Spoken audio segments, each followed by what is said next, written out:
혹독한 겨울이 왔지만 미풍의 봄바람을 이기지 못할 것이기에 우리는 희망을 가집니다. 여기는 상주 FM 93.9MHz 남산지기 장명가 진행하는 사람 사는 이야기입니다. 먼저 장윤정이 부르는 초혼 듣겠습니다.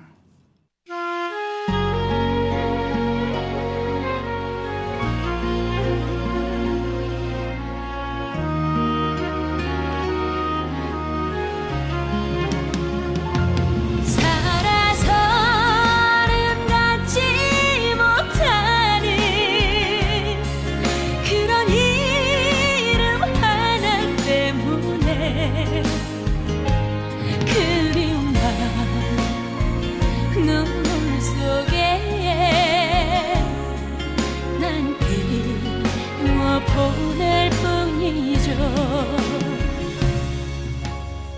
스치듯 보낸 사람이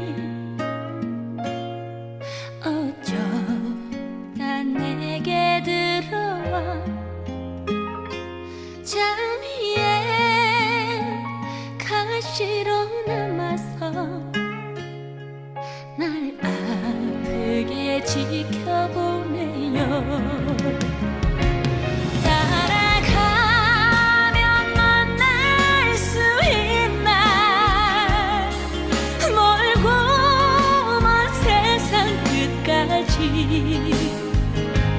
그대라면 어디라도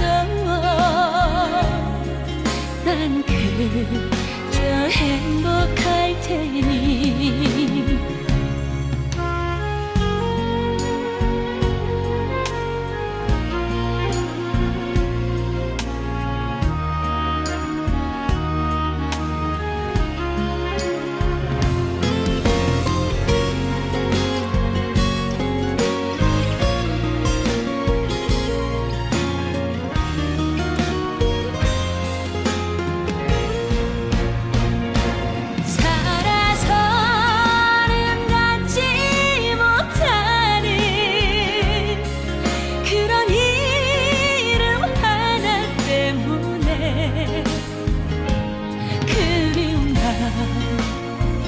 눈물 속에 난 비워 보낼 뿐이죠. 스치듯 보낸 사람이 어쩌다 내게 들어와 장미에 가시로 그게 지켜보네요. 따라가면 만날 수 있나 멀고 먼 세상 끝까지. 그대라면 어디라도 난 그저 행복할 테니. 난 너무 행복할 테니.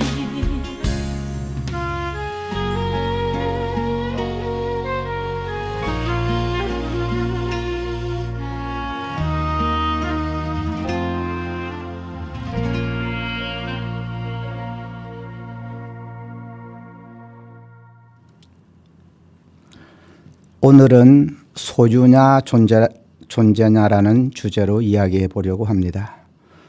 톨스토이의 단편 가운데 사람에게는 얼마만큼의 땅이 필요한가라는 소설이 있습니다. 땅에 욕심이 많은 파홈이라는 농부가 있었죠. 그러던 어느 날 굉장히 넓은 땅을 그저나 다름없이 판다는 바시키르인 유목민의 소식을 듣고 파홈은 그들을 찾아갑니다. 바시키르인 유목민들의 거래 조건은 지극히 간단한데요. 해가 뜨고 나서부터 해가 지기까지 걸어서 이동한 뒤 시작 지점으로 되돌아오면 단돈 1000루블에 그가 걸었던 구간의 내부 면적만큼 땅을 받을 수 있다는 조건이었지요.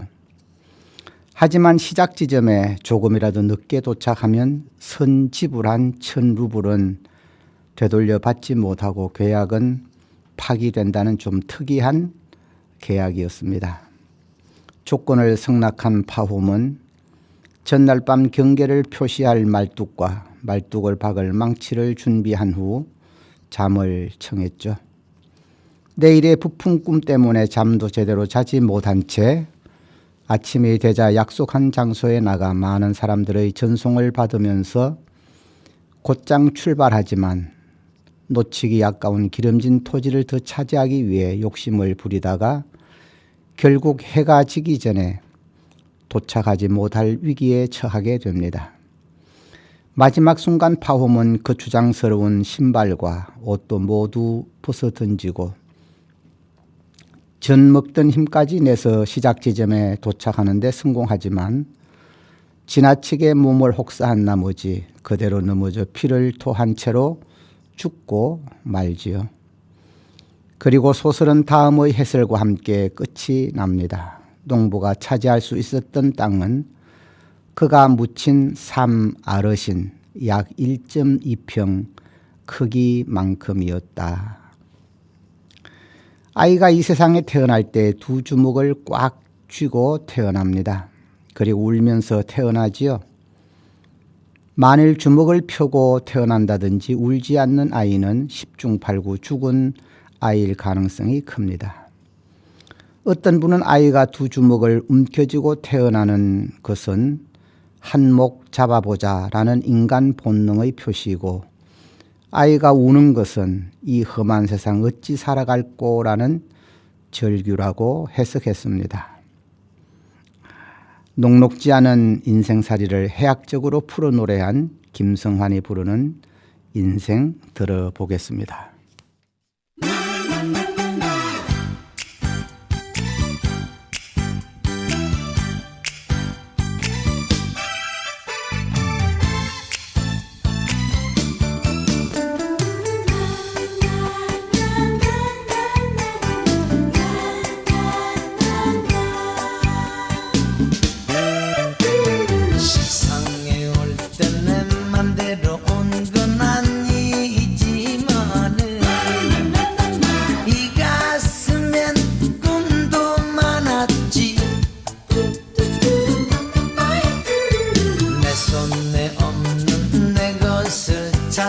낮이나 밤이나 뒤볼 새 없이 나는 뛰었지. 이제 와서 생각하니 그만 같은데 두 번 살 수 없는 인생 후회도 많아. 스쳐간 세월 아쉬워한들 돌릴 수 없으니 남은 세월이나 잘해봐야지.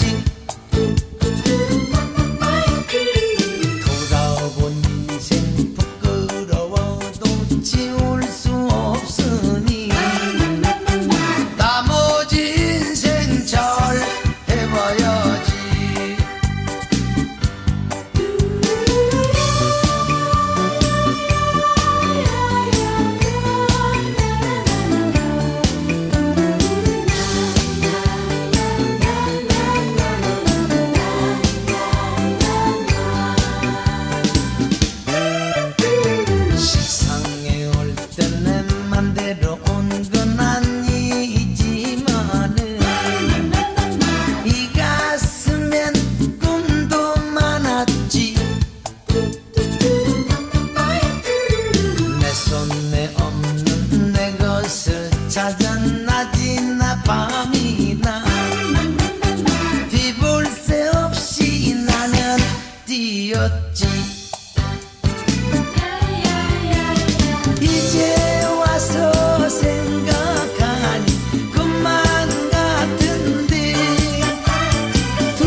헬라 제국을 건설했던 알렉산더는 지구상에서 대왕이라는 칭호를 최초로 부여받은 인물인데요.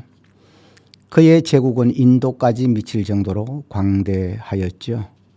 알렉산더는 왕위에 오르자마자 테베를 함락시키고 BC 334년에 페르시아의 원정을 떠나 다리오 3세의 군대를 이수스에서 무찌른 후 남하하여 두로와 수리아, 팔레스타인을 거쳐 애굽의 항구까지 함락시킨 후 나일강 하류의 알렉산드리아 도시를 건설하였습니다. 그리고 인더스강을 건너 인도에 이르렀으나 아라비아 원정을 앞두고 열병에 걸려 32세에 바빌론에서 죽음으로써 질풍노도같이 세력을 확장하던 헬라의 권세도 순식간에 무너지고 말았습니다. 알렉산더는 죽었을 때 내가 죽거든 관 양쪽에 구멍을 내고 내 팔이 관 밖으로 나오도록 하라는 유언을 했다고 하는데요. 그 이유는 갈 때는 이렇게 빈손으로 간다는 것을 후세인들에게 알려 지나친 욕심을 경계하기 위함이었다고 합니다. 역시 알렉산더다운 유언이었다고 할 수 있겠습니다. 불교 용어에 공술에 공수거라는 말이 있는데요. 빈손으로 왔다가 빈손으로 간다는 뜻이죠. 로마 제국은 역사상 가장 강력하고 가장 긴 시간 제국을 유지한 나라였습니다. 전쟁에서 승리한 개선 장군을 환영하는 의식은 장관이었죠. 개선 장군은 월계관과 황금에 가까운 전체 보라색 금으로 수놓은 승리의 토가를 착용하고 자신의 군대와 포로 그리고 전쟁의 전리품과 함께 비무장 행렬로 로마의 거리를 4마리의 백마가 끄는 사두마차를 타고 환영객들의 극렬한 환영을 받았죠. 그런데 특이한 것은 4마리의 백마가 이끄는 전차를 타며 시내를 가로지르는 카프레드를 거행할 때 인간 중에서도 가장 비천하다고 할 수 있는 노예 한 명이 개선 장군과 함께 탑승하도록 했는데요. 이 노예는 화려한 개선식이 진행되는 동안 끊임없이 메멘토 모리라는 말을 외치게 했다고 합니다. 메멘토라는 기억하라는 말이고 모리는 죽음을 뜻하는 말이니 죽는다는 것을 기억하라는 것을 주지시킴으로써 개선 장군의 오만을 경고하는 제도적 장치였다고 합니다. 여기서 그치지 않고 개선 장군에게 수여되는 관에는 이런 경고 문구들이 적혀 있었다고 합니다. 메멘토 모리, 그대는 죽어야만 한다는 사실을 명심하라. 메멘토 테 호미넴 에세, 그대는 인간이라는 사실을 명심하라. 레스피세 포스트 테 호미넴 테 에세 메멘토, 뒤를 돌아보라. 지금은 여기 있지만 그대 역시 인간에 지나지 않는다는 사실을 기억하라. 개선식을 성대하게 해주면서도 인간의 한계를 깨우쳐 주었다는 로마의 개선식에서 왜 로마 제국이 그렇게 강력한 제국이 되어 그렇게 오래도록 역사를 유지할 수 있었는가를 알 수 있게 됩니다. 인간은 존귀한 존재지만 불완전한 존재인데 마치 신이라도 된 양 행동하게 될 때 그 결과는 비참해진다는 것을 히틀러 독재자나 일본의 동조, 루마니아의 차우세스쿠의 비참한 말로 해서 우리는 역사적 교훈을 얻을 수가 있죠. 소유냐 존재라는 책을 쓴 사람은 에릭 프롬이라는 사람입니다. 영어 제목은 To have or to be인데요. 소유보다는 존재의 중요성을 설파한 책이라고 할 수 있습니다. 에릭 프롬은 유대인 가정에서 태어난 정신분석학자이며 사회학자, 사상가입니다. 독일에서 나치가 대두하자 1934년 미국으로 망명하여 귀화한 후 콜롬비아 대학 교수로 취임했고 사회구조의 변혁과 인간의 심리적 해방을 연동시키는 인간주의적 정신분석을 주장하여 신프로이트 학파의 이론적 지도자로 활약하였습니다. 에릭 프롬은 인간의 낙관주의에 기초한 진보가 우리의 행복을 대신해 주지 못하며 인간 스스로의 신뢰와 초인화는 결국 비인간적인 인간을 낳는다고 보았으며 무한한 생산, 절대적 자유, 무한정한 행복의 삼위일체가 진보라는 새로운 종교의 핵을 형성하였고 하나님의 도시가 새로운 진보라는 지상의 도시로 대치되었다고 지적했습니다. 한마디로 인본주의의 한계를 비판했다고 할 수 있겠습니다. 인간은 존귀한 존재지만 동시에 불완전한 존재임을 망각하고 슈퍼맨이 되려고 하지만 그러나 인간은 결코 슈퍼맨이 될 수 없는데도 그런 망상에 사로잡힐수록 비인간적이고 가련한 인간으로 전락하게 된다고 분석하고 있습니다. 프롬은 이러한 모순을 해결하기 위해 소유 양식과 존재 양식의 분석을 통해서 제시하고자 하는데요. 인간은 소유 지향에서 존재 지향으로 바뀌어야 하며 그럴 때 인간의 참모습이 나타나게 되고 행복해질 수 있다고 합니다. 김용임이 부르는 부초 같은 인생 듣고 다시 이야기를 하겠습니다.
천년을 살리오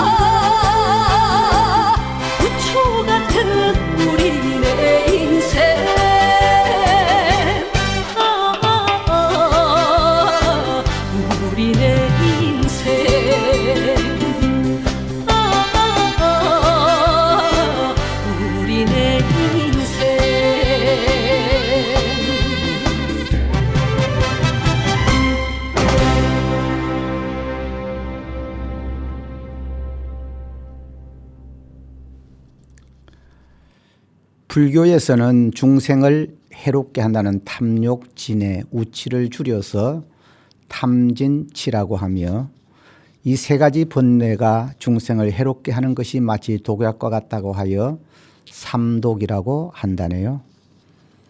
불교에서는 이 삼독을 깨달음의 장애가 되는 근본적인 요인으로 보고 있습니다. 탐욕은 탐애라고도 하며 집착에 가까운 뜻이라고 합니다. 그 대상이 물질적인 것이든 정신적인 것이든 그것에 대해 사랑하고 집착하는 데서 모든 고통이 시작된다고 말합니다. 사랑이 고통이 된다는 것은 상대에 대한 지나친 집착 때문이라고 할 수 있겠습니다. 권력에 집착하고 물질에 집착하면 권력과 물질의 노예가 되어 고통 속에 살다가 죽게 된다는 겁니다. 무소유를 주장한 법정 스님의 주옥 같은 글들도 결국 탐욕에서 벗어날 것을 주문한 글이라고 보아야겠지요. 그는 무소유, 산에는 꽃이 피네 등 여러 군의 산문집과 법문을 통해 지친 사람들을 위로하고 깨달음을 전하는 주옥 같은 명문들을 많이 남겼는데요. 특히 무소유란 아무것도 갖지 않는다는 것이 아니라 불필요한 것을 갖지 않는다는 뜻이며 우리가 선택한 맑은 가난은 추악한 부보다 훨씬 값지고 고귀한 것이다 라는 말은 무소유의 정신을 압축한다고 할 수 있겠습니다. 다음은 법정 스님의 주요 어록인데요. 우리는 필요에 의해서 물건을 갖지만 때로는 그 물건 때문에 마음을 쓰게 된다. 따라서 무엇인가를 갖는다는 것은 다른 한편 무엇인가에 얽매이는 것, 그러므로 많이 갖고 있다는 것은 그만큼 많이 얽혀 있다는 뜻이다. 우리 곁에는 꽃이 피어난다는 것은 얼마나 놀라운 생명의 신비인가. 곱고 향기로운 운주가 문을 열고 있는 것이다. 잠잠하던 숲에서 새들이 맑은 목청으로 노래하는 것은 우리들 삶의 물기를 보태주는 가락이다. 빈 마음, 그것을 무심이라고 한다. 빈 마음이 곧 우리들의 본 마음이다. 무엇인가 채워져 있으면 본 마음이 아니다. 텅 비우고 있어야 거기 울림이 있다. 울림이 있어야 삶이 신선하고 활기 있는 것이다. 삶은 소유물이 아니라 순간순간의 있음이다. 영원한 것이 어디 있는가? 모두가 한때일 뿐. 그러나 그 한때를 최선을 다해 최대한으로 살 수 있어야 한다. 삶은 놀라운 신비요 아름다움이다. 사람은 본질적으로 홀로일 수밖에 없는 존재다. 홀로 사는 사람들은 진흙에 더럽혀지지 않은 연꽃처럼 살려고 한다. 홀로 있다는 것은 물들지 않고 순진무구하고 자유롭고 전체적이고 부서지지 않습니다. 나는 누구인가 스스로 물어라. 자신의 속 얼굴이 드러나 보일 때까지 묻고 또 물어야 한다. 근성으로 묻지 말고 목소리 속의 목소리로 귓속의 귀에 대고 간절하게 물어야 한다. 해답은 그 물음 속에 있다. 내 소망은 단순하게 사는 일이다. 그리고 평범하게 사는 일이다. 느낌과 의지대로 자연스럽게 살고 싶다. 그 누구도 내 삶을 대신해서 살아줄 수 없다. 나는 나답게 살고 싶다. 삶의 순간순간이 아름다운 마무리이며 새로운 시작이어야 한다. 아름다운 마무리는 지나간 모든 순간들과 기꺼이 작별하고 아직 오지 않는 순간들에 대해서는 미지 그대로 열어둔 채 지금 이 순간을 받아들이는 일이다. 아름다운 마무리는 낡은 생각, 낡은 습관을 미련 없이 떨쳐버리고 새로운 존재로 거듭나는 것이다. 그러므로 아름다운 마무리는 끝이 아니라 새로운 시작이다. 행복할 때는 행복에 매달리지 말라. 불행할 때는 이를 피하려고 하지 말고 그냥 받아들이라.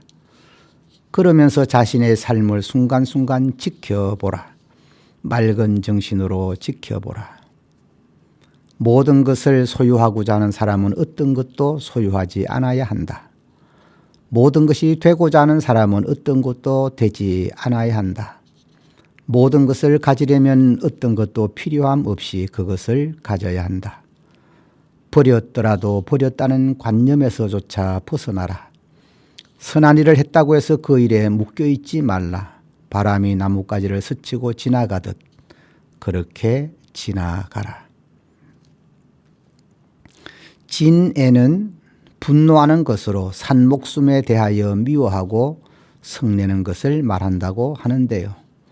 성냄의 강도가 크건 적건 진애에 해당하므로 시기와 질투, 혐오, 정오까지 포함하는 개념이라고 합니다. 혹은 자신의 의사에 어그러짐에 대해 성내는 것, 즉 자신의 마음에 맞지 않는 것에 대해 미워하고 분해하는 것이라고도 한답니다. 우치는 어리석음, 즉 현상이나 사물의 도리를 이해할 수 없는 어두운 마음으로서 있는 그대로의 세상의 참모습을 판단할 수 없게 되고 이기심을 비롯한 왜곡된 관념에 휘둘리게 된다고 합니다. 불가에서는 어리석음 때문에 탐욕과 진애를 포함한 모든 번뇌가 일어나는 것으로 보고 있습니다. 불교에서 삼독으로 일컬어지는 탐욕, 분노, 어리석음은 에릭 프롬이 말하려는 소유보다 존재가 중요하다는 사상과 연결된다고 할 수 있겠는데요. 에릭 프롬은 인간의 불행은 소유, 즉 탐욕에서 시작된다고 보고 있거든요. 인간은 나면서부터 두 주먹을 움켜쥐고 권력과 명예와 물질을 움켜잡으려는 욕망을 가지고 태어나지만 죽음의 순간에는 빈손으로 갈 수밖에 없다는 것을 깨달았다면 성공 여부를 떠나 성공한 인생이 아닐까 싶네요. 진미령의 미운 사랑 듣고 다시 이야기를 이어가겠습니다.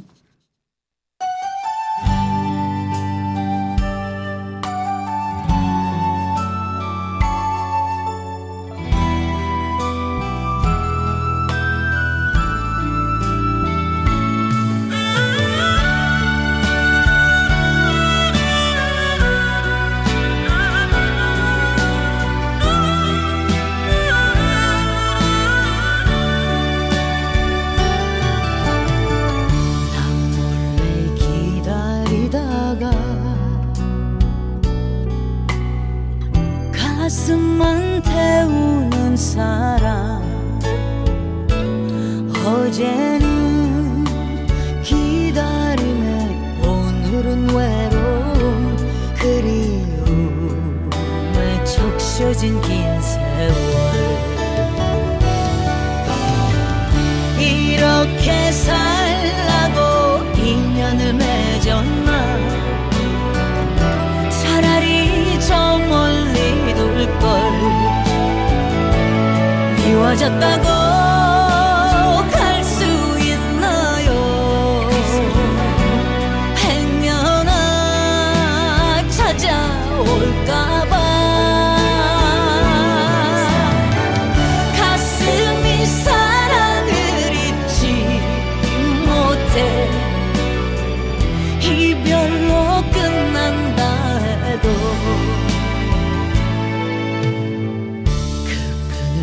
놓을 순 없어 너와 나 운명인 거야 그리워하는 사랑 허락하는 사랑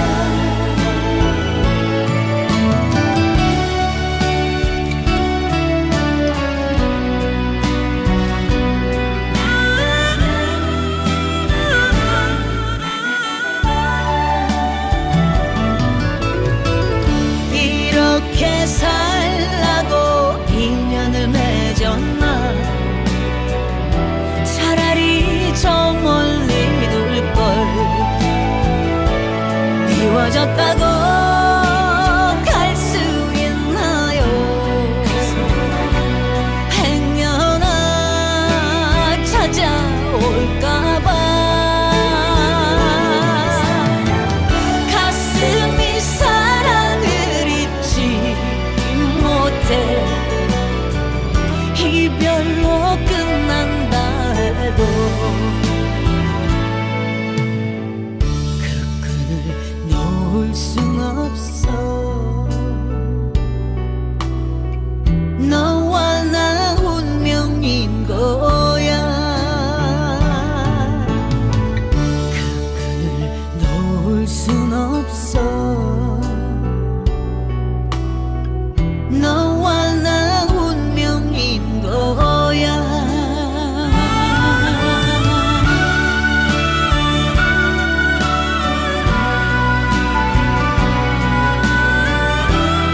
독일의 대문호 괴테가 쓴 파우스트라는 작품이 있습니다.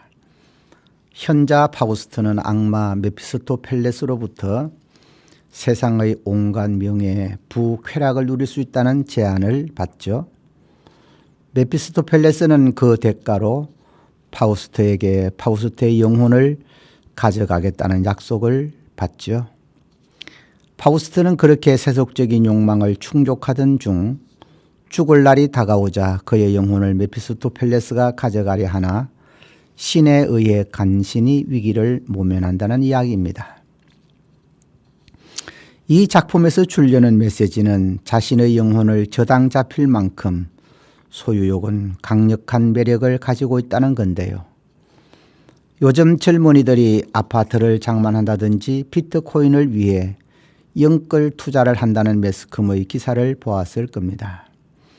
영혼까지 끌어들여서라도 투자하겠다는 표현이니 현대판 파우스트들이 아닐 수 없다고 할 수 있겠습니다. 에릭 프롬은 소유, to have보다 존재, to be의 중요성을 강조하고 있는데요. 존재란 이다라는 뜻과 있다라는 두 가지 의미가 있습니다. 예를 들면 영어 비동사를 am I is라고 하죠. 이럴 때의 뜻은 이다라는 의미로 This is book, 이것은 책입니다. I am a girl, 나는 소녀입니다. 라는 뜻이 되어 주어와 목적어를 연결해주는 동사로 사용됩니다. 그런데 비동사의 다른 용법으로는 있다라는 의미로 존재를 나타내는 being이 있습니다. 프롬이 여기에서 존재라고 하는 단어가 바로 이 being이라고 하는 단어입니다. 예를 들면 결혼을 앞둔 남녀가 결혼의 조건으로 학벌, 재산, 능력, 인물 등을 가지고 상거래하듯이 결합한다면 소유, 지향적 결합이라고 할 수 있고, 모든 조건은 따지지 않고 상대방을 사랑하고 존경하는 마음에서 결혼한다면 존재 지향적이라고 할 수 있다는 거죠. 그런데 현대인들의 결혼과는 소유 지향적인 성향이 너무 강하다는 데 문제가 있다고 하겠습니다. 상대를 한 인격체로가 아니라 나에게 어떤 도움이나 유익이 될지만을 생각한다면 그 결과가 어떻게 될까요? 물건을 샀는데 자신에게 도움이 되지 않든지 유익이 안 되면 언제라도 계약을 해지하듯이 이혼이라는 방법으로 쉽게 헤어지는 경우를 우리는 보고 경험하고 있지 않나요? 최근 언론들은 보건복지부가 내놓은 보고서를 인용하여 우리나라의 결혼 대비 이혼율이 47.4%로 세계 3위에 해당한다고 보도했습니다. 독일의 사회학자 테니스는 사회를 게젤샤프트와 게마인샤프트로 구분했는데요. 게젤샤프트는 이익 공동체, 게마인샤프트는 사랑 공동체로 명명했습니다. 이익 공동체는 이익을 위해 결성된 회사나 국가라고 한다면 사랑 공동체는 이해관계가 아닌 사랑을 기반으로 만들어진 조직, 즉 가정이나 교회와 같은 조직이라고 할 수 있겠습니다. 이익 공동체의 특성은 능력과 소유가 관심인데 반해 사랑 공동체의 특성은 약한 자가 더 관심을 받는 공동체라고 할 수 있겠지요. 예를 들면 여러 명의 자식이 있다고 합시다. 부모의 사랑과 관심은 아픈 손가락과 같은 좀 모자란 자식에게 더 많은 관심과 사랑이 집중되잖아요. 이 공동체가 약육 강식이 통하는 공동체라면 사랑 공동체는 사랑이 통하는 공동체라고 할 수 있겠지요.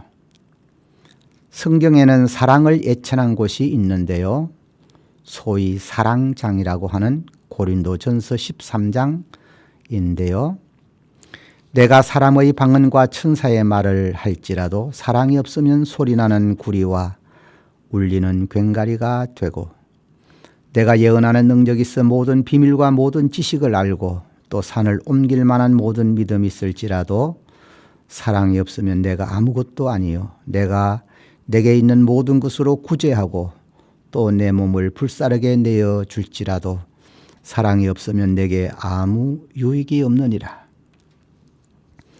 사랑은 오래 참고 사랑은 온유하며 시기하지 아니하며 사랑은 자랑하지 아니하며 교만하지 아니하며 무례히 행하지 아니하며 자신의 유익을 구하지 아니하며 성내지 아니하며 악한 것을 생각하지 아니하며 불의를 기뻐하지 아니하며 진리와 함께 기뻐하고 모든 것을 참으며 모든 것을 믿으며 모든 것을 바라며 모든 것을 견디느니라. 사랑은 언제까지나 떨어지지 아니하되 예언도 패하고 방언도 그치고 지식도 패하리라. 우리가 부분적으로 알고 부분적으로 예언하니 온전한 것이 올 때에는 부분적으로 하던 것이 패하리라. 내가 어렸을 때에는 말하는 것이 어린아이와 같고 깨닫는 것이 어린아이와 같고 생각하는 것이 어린아이와 같다가 장성한 사람이 되어서는 어린아이의 일을 버렸노라. 우리가 지금은 거울로 보는 것 같이 희미하나 그때에는 얼굴과 얼굴을 대하여 볼 것이요. 지금은 내가 부분적으로 아나 그때에는 주께서 나를 아신 것 같이 내가 온전히 알리라. 그런즉 믿음, 소망, 사랑 이 세 가지는 항상 있을 것인데 그 중에 제일은 사랑이라. 오늘은 소유보다는 존재가 중요하다는 것을 생각해 보았는데요. 지금까지 애청해 주신 청취자 여러분께 감사드리며 김세환이 부르는 사랑은 들으시면서 저는 여기서 인사드리겠습니다. 지금까지 상주 FM 93.9MHz 남산지기 장명화가 진행한 사람 사는 이야기였습니다. 다음 주에 뵙겠습니다. 안녕히 계십시오.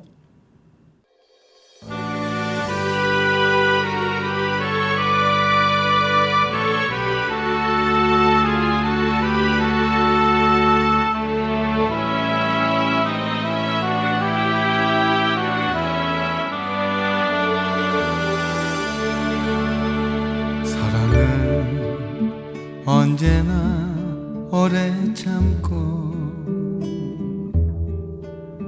사랑은 언제나 온유하며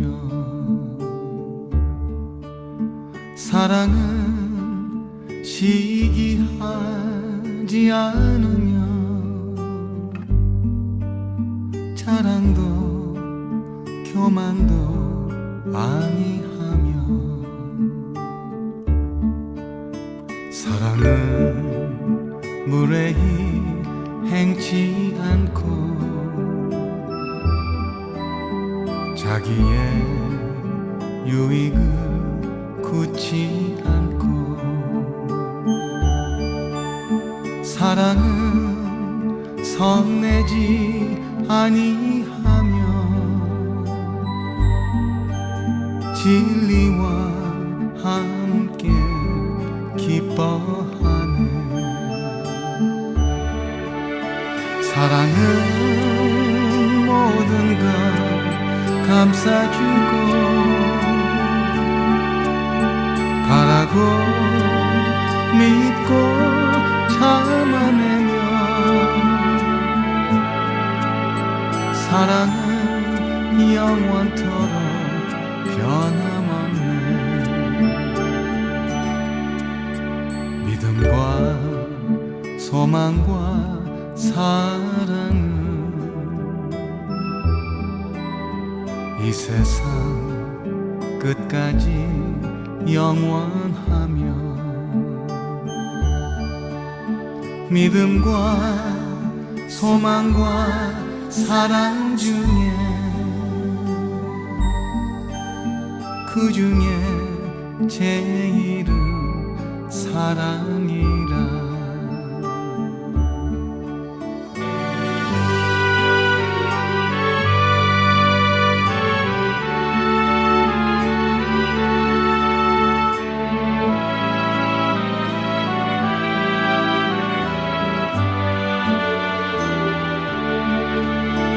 사랑은 모든 것 감싸주고 바라고 믿고 참아내며 사랑은 영원토록 변함없네. 믿음과 소망과 사랑은 이 세상 끝까지 영원하며 믿음과 소망과 사랑 중에 그 중에 제일은 사랑이라. 그 중에 제일